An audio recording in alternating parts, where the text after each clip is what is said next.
ಗೊತ್ತಿದೆ ವಿಷಯ. ನಾಳೆ ಬಿಟ್ಟು ನಾಡಿದ್ದು ಶುಕ್ರವಾರ.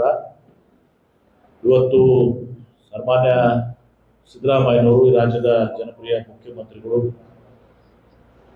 ಉಪಮುಖ್ಯಮಂತ್ರಿಗಳಾದ ಡಿ ಕೆ ಶಿವಕುಮಾರ್ ಅವರು ಹಾಗೂ ವಿವಿಧ ಇಲಾಖೆಯ ಅಧಿಕಾರಿಗಳು ಸಹ ಸಚಿವರು, ನಮ್ಮ ನಗರಾಭಿವೃದ್ಧಿ ಸಚಿವರಾದ ಸುರೇಶ್ ಬೈರತಿ ಅವರು, ಆಮೇಲೆ ಇವತ್ತು ರಾಮಲಿಂಗ ರೆಡ್ಡಿ ಅವರು, ನಮ್ಮ ಸಾರಿಗೆ ಸಚಿವರು, ಆಮೇಲೆ ಸಮಾಜ ಕಲ್ಯಾಣ ಸಚಿವರಾದಂತಹ ಮಹಾರಾಜ ಮಹದೇವಪ್ಪ ಅವರು, ಹೈಯರ್ ಎಜುಕೇಶನ್ ಮಿನಿಸ್ಟರ್, ಉನ್ನತ ಶಿಕ್ಷಣ ಸಚಿವರಾದಂತಹ ಶ್ರೀ ಸುಧಾಕರ್ ಅವರು, ಹಾಗೂ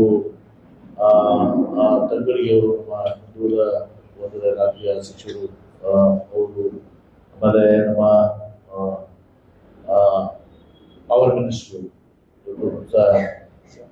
ಕೆ ಜೆ ಜಾರ್ಜ್ ಅವರು ಮತ್ತು ಇನ್ನುಳಿದ ಎಲ್ಲ ಸಚಿವರು ಕೂಡ, ಅನೇಕ ಸಚಿವರು ಅವರ ಸಂಬಂಧಿಸಿದ ಕಾಮಗಾರಿಗಳಿರ್ತಕ್ಕಂಥ ಸಚಿವರು ಕೂಡ ಆಗಮಿಸ್ತಿದ್ದಾರೆ. ಇವತ್ತು ಪ್ರಮುಖವಾಗಿ 3 ಅಲ್ಲಿ ಕಾರ್ಯಕ್ರಮಗಳು. ಒಂದೇದು ನಮ್ಗೆಲ್ಲರಿಗೂ ಗೊತ್ತಿದೆ, ಅನೇಕ ದಶಕಗಳ ಕಾಲ, ಒಂದು 3-4 ದಶಕಗಳ ಕಾಲದಿಂದ ನಮ್ಮ ಕೇಂದ್ರ ಬಸ್ ನಿಲ್ದಾಣ ಎದುರುಗಡೆ ಕಿತ್ತೂರು ರಾಣಿ ಚೆನ್ನಮ್ಮ ಅವರ,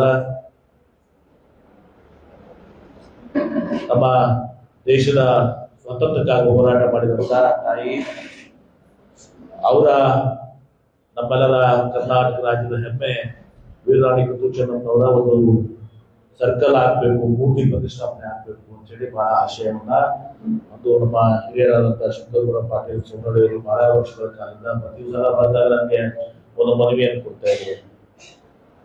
ನಾನು ಕೂಡ ಅದನ್ನ ಅರ್ಥೈಸಿಕೊಂಡು ಇವತ್ತು ಅಲ್ಲಿ ಆ ಸರ್ಕಲ್ ಆಗ್ಲಿಕ್ಕೆ ಸಾಧ್ಯ ಆಗ್ತದೆ. ಯಾಕಂದ್ರೆ ರಸ್ತೆ ಬಹಳ ಒಂದು ಅಚ್ಚುಕಟ್ಟು ಆದಂತ ಪ್ರದೇಶದಲ್ಲಿರುವುದರಿಂದ, ಟ್ರಾಫಿಕ್ ಮತ್ತು ಬಸ್ ನಿಲ್ದಾಣ ಅಲ್ಲಿ ಆ ಕಾರಣ, ಟೆಕ್ನಿಕಲ್ ಕಾರಣದಿಂದ ಅಲ್ಲಿ ಒಂದು ದಿವಸ ಸರ್ಕಲ್ ಪೂರ್ತಿ ಆಗ್ತಾ ಇರಲಿಲ್ಲ. ಮತ್ತು ಎರಡನೇದಾಗಿ ಸುಪ್ರೀಂ ಕೋರ್ಟ್ ನ ಒಂದು ನಿರ್ಣಯನೂ ಕೂಡ ಇರೋದ್ರಿಂದ ಆ ಸರ್ಕಲ್ ಆಗ್ಲಿಕ್ಕೆ ಸಾಧ್ಯ ಇರಲಿಲ್ಲ, ಪೂರ್ತಿ ಆಗ್ಲಿಕ್ಕೆ ಸಾಧ್ಯ ಇರಲಿಲ್ಲ.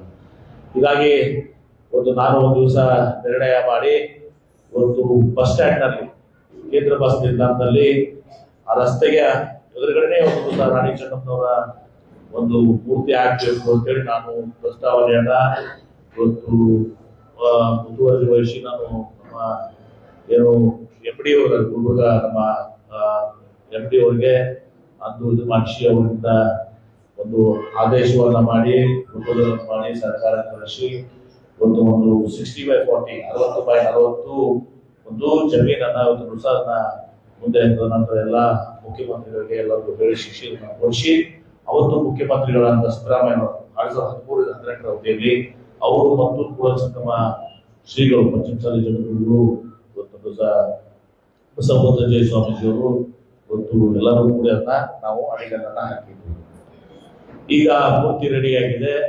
ಆ ಮೂರ್ತಿ ಅನಾವರಣಗೊಳಿಸುವಂತದ್ದು ಮತ್ತು ನಾನು ವಿಚಾರ ಮಾಡಿದೆ, ಇವತ್ತು ಮೂರ್ತಿ ವೀರರಾಣಿ ಚೆನ್ನಮ್ಮ ಅವರ ಮೂರ್ತಿ ಆಗಿದೆ, ಆ ಬಸ್ ಸ್ಟ್ಯಾಂಡ್ಗೂ ಕೂಡ ಅವ್ರ ಹೆಸರಿಟ್ಟರೆ ಸೂಕ್ತ ಆಗ್ತದೆ ಅಂತ ತಿಳ್ಕೊಂಡು ನಾನು ಮುಖ್ಯಮಂತ್ರಿಯವರಿಗೆ ಹೇಳಿ ಆದೇಶ ಮಾಡಿಸಿದೆ. ಯಾಕಂದ್ರೆ ವೀರರಾಣಿ ಕಿತ್ತೂರು ಚೆನ್ನಮ್ಮ ಅವರ ಹೆಸರು ಇಟ್ಕೊಂಡು ನಾವು ಹಿಂದೆ ಬೇರೆ ಬಸ್ ಸ್ಟ್ಯಾಂಡಿಗೆ ಬೇರೆ ಯಾವ ಹೆಸರು ಕೊಟ್ರೆ ಅದು ಸ್ವಲ್ಪ ಅಷ್ಟು ಸೂಕ್ತ ಆಗೋದಿಲ್ಲ ಮತ್ತು ಅರ್ಥಪೂರ್ಣ ಆಗ್ತದೆ. ಸ್ಟ್ಯಾಚ್ಯೂ ಇಟ್ಕೊಂಡು ಅವ್ರ ಹೆಸರನ್ನ ಬಸ್ ನಿಲ್ದಾಣ ಮಾಡಿದ್ರು ಅಂತ ಹೇಳ್ಕೊಂಡು ಅವ್ರ ಹೆಸರನ್ನ ಮಾಡಿದಾಗ ಮುಖ್ಯಮಂತ್ರಿಗಳು ಸಂತೋಷದಿಂದ ನಾನು ಅದ್ರ ಮೇಲೆ ಆದೇಶವನ್ನು ಮಾಡಿ ರಾಮಲಿಂಗ ರೆಡ್ಡಿಯವರು ಬಹಳ ವಿಶ್ವಾಸ ತಗೊಂಡು ಸಹ ನಾವು ಅವರ ವೀರರಾಣಿ ಕಿತ್ತೂರು ಚೆನ್ನಮ್ಮ ಕೇಂದ್ರ ಬಸ್ ನಿಲ್ದಾಣ ಅಂತ ಹೇಳಿ ನಾಮಕರಣ ಕೂಡ ಅದನ್ನ ಮುಖ್ಯಮಂತ್ರಿಗಳು ಒಂದು ದಿವಸ ಈ 2 ಕಾರ್ಯಕ್ರಮಕ್ಕೆ ಮುಖ್ಯಮಂತ್ರಿಗಳು ಆಗಮಿಸಬೇಕಾಗಿತ್ತು. ಅದರ ಜೊತೆಗೆ ನಾವು ಸರ್ಕಾರದ ಕಾರ್ಯಕ್ರಮಗಳು, ನಮ್ಮ ಪಂಚ ಗ್ಯಾರಂಟಿ ಯೋಜನೆಗಳಾಗಲಿ, ಆಮೇಲೆ ಯುಡಿಯಿಂದ ನಮ್ದು 140 ಕೋಟಿ ಇವತ್ತು, ಆಮೇಲೆ ಇನ್ನುಳಿದ ಎಲ್ಲ ಇಲಾಖೆಗಳ ಸಮಾಜ ಕಲ್ಯಾಣ ಇರ್ಬೋದು, ಹೊಸದೆಲ್ಲ ಕೂಡ ಘೋಷಣೆ ಇಲಾಖೆಗಳಿಗೆ ಎಷ್ಟು ಕೊಟ್ಟಿರ ಇನ್ನು ಅಡಿಷನ್ಸ್ ಆಗ್ತಾ ಇದ್ದಾವೆ.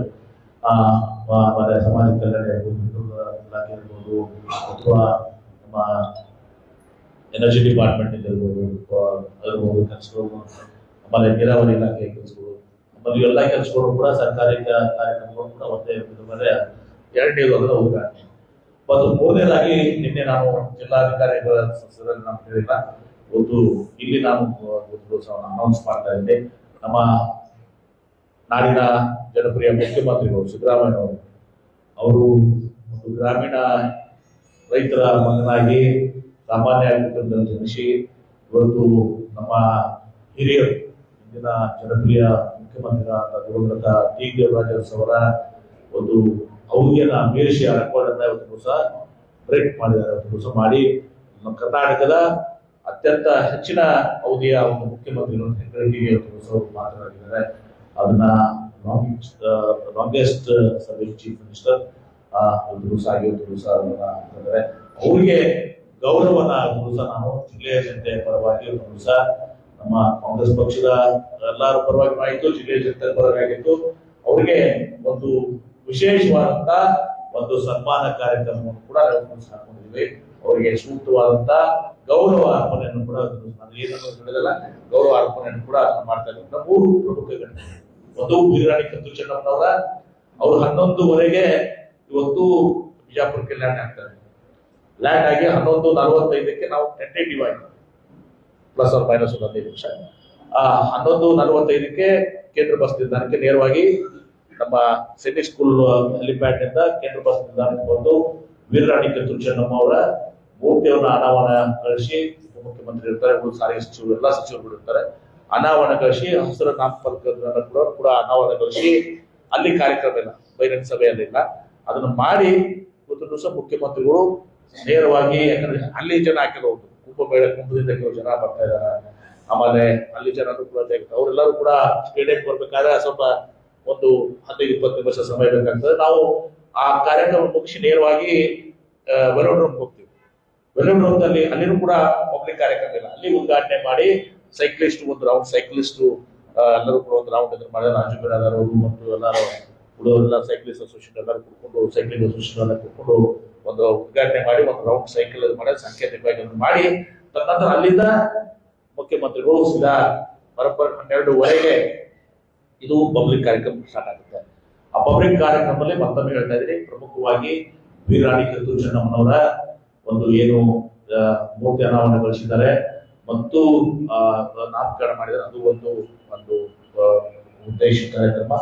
ಎರಡನೇದು ನಮ್ಮ ಸರ್ಕಾರದ ಕಾರ್ಯಕ್ರಮಗಳು, ಗ್ಯಾರಂಟೀಸು ಮತ್ತು ಏನು ಅಭಿವೃದ್ಧಿ ಕಾರ್ಯಗಳು ಜಿಲ್ಲೆಗಳದಾವ ಅದನ್ನ ಲೈಕ್ ವೆಲೋಡ್ರ ಬಿಟ್ಕೊಂಡು ಎಲ್ಲಾ ಕಾರ್ಯಕ್ರಮಗಳನ್ನ ಒಂದು ಮಾಡುವಂತದ್ದು ಎರಡನೇದು.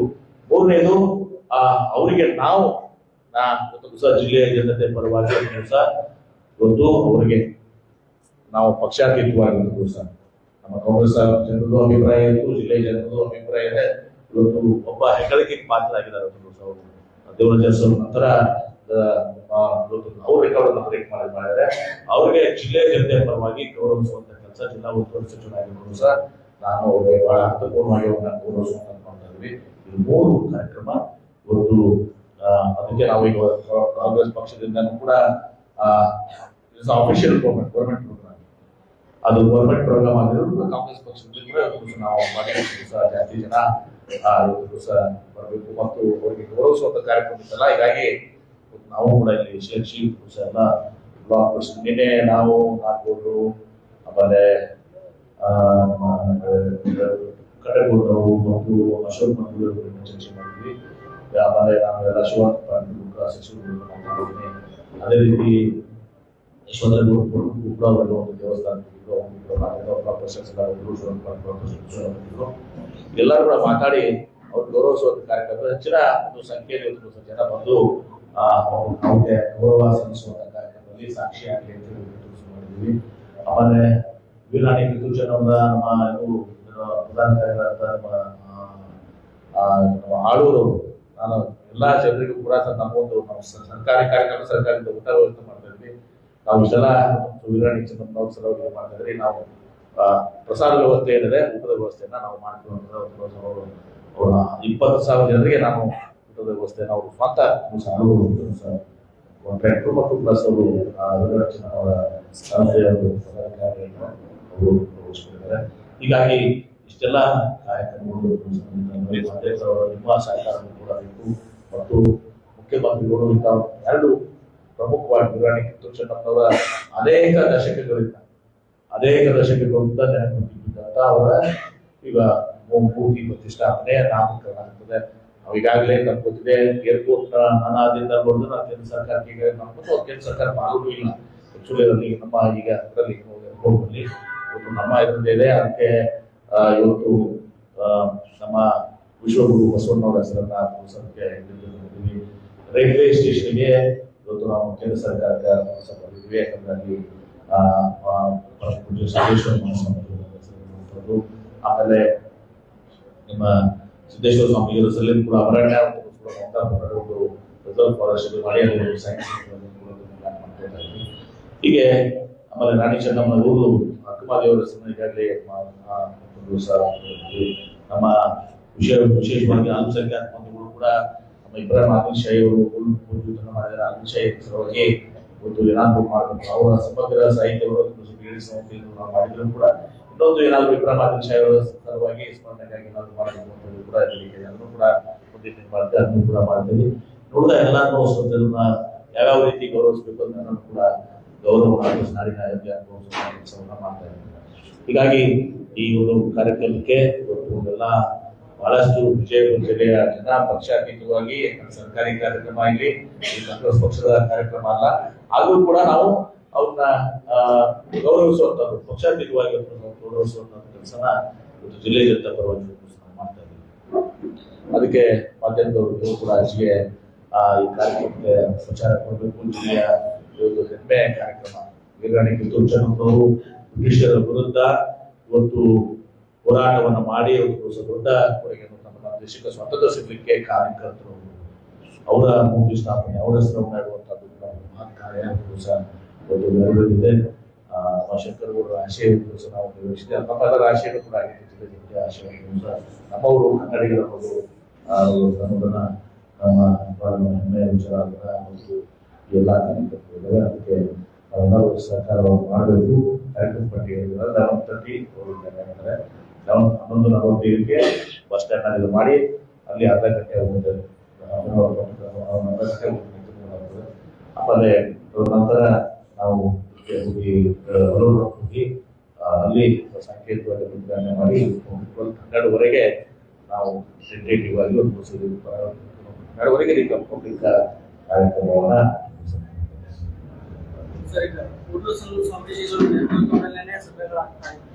ಸಿದ್ದರಾಮಯ್ಯ ಅವರ ಕೈಯಿಂದ ಉದ್ಘಾಟನೆ ಬೇಡ ನಿನ್ನೆ ಮತ್ತು ಇವತ್ತು 2 ದಿನಗಳ ಕಾಲ ನೋಡಿ. ಕುರುಸಂಗ ಸ್ವಾಮೀಜಿಯವರು, ಯತ್ನಾಳ್ ಅವರು, ಉಳಿದ ಎಲ್ಲಾ ಸಂಘಟನೆಗಳು ಕೂಡ ಮಾತನಾಡಿದ್ದಾರೆ, ನಾನು ಮಾತನಾಡಿದ್ದೀನಿ. ಕುರುಸಂಗ ಸ್ವಾಮಿಗಳು ತಾವು ಯಾವುದನ್ನು ಕೂಡ ಇಲ್ಲ. ಈ ಕಾರ್ಯಕ್ರಮ ವೀರರಾಣಿ ಕಿತ್ತೂರು ಚೆನ್ನಮ್ಮ ಯಾವುದೇ ಒಂದು ಸಾಮಾಜಿಕ ಸ್ಥಿಮಿತ ಅಲ್ಲ. ವೀರರಾಣಿ ಚೆನ್ನಮ್ಮ ಇಡೀ ಭಾರತ ದೇಶದ ಆಸ್ತಿ, ನಮ್ಮೆಲ್ಲರ ಹೆಮ್ಮೆ ಆಸ್ತಿ. ಅದಕ್ಕೆ ಈ ಕಾರ್ಯಕ್ರಮಕ್ಕೆ ಅವ್ರು ಯಾವುದೂ ಅಭ್ಯಂತರ ಇಲ್ಲ. ಅವರು ಕೂಡ ಕೂಡಲ ಸಂಗಮ ಸ್ವಾಮೀಜಿಯವರು ಕೂಡ ಭಾಗವಹಿಸ್ತಾರೆ. ಕೂಡಲ ಸಂಗಮ ಸ್ವಾಮಿಗಳು, ಹರಿಹರ ಸ್ವಾಮೀಜಿಯವರು, ನಮ್ಮ ಇಲ್ಲಿ ವಿಜಯಪುರದ ನಮ್ಮ ಸಿದ್ದೇಶ್ವರ ಆಶ್ರಮದವರು, ಜ್ಞಾನೋದರ್ಶನ ಸ್ವಾಮಿಗಳು ಸೇರಿದ್ರು ಸಹ ಬಸವಲಿಂಗ ಸ್ವಾಮಿಗಳು ಕೂಡ ಎಲ್ಲರೂ ಭಾಗವಹಿಸ್ತಾರೆ. ಹಾಗೆ ಯಾವುದು ಭಿನ್ನಾಭಿಪ್ರಾಯಗಳಿಲ್ಲ. ಈಗ ಯಾರೋ ಒಬ್ಬಿಬ್ರು ಮಾಡಿದ್ರೆ ಅದಕ್ಕೆ ಸಂಬಂಧ ಇಲ್ಲ.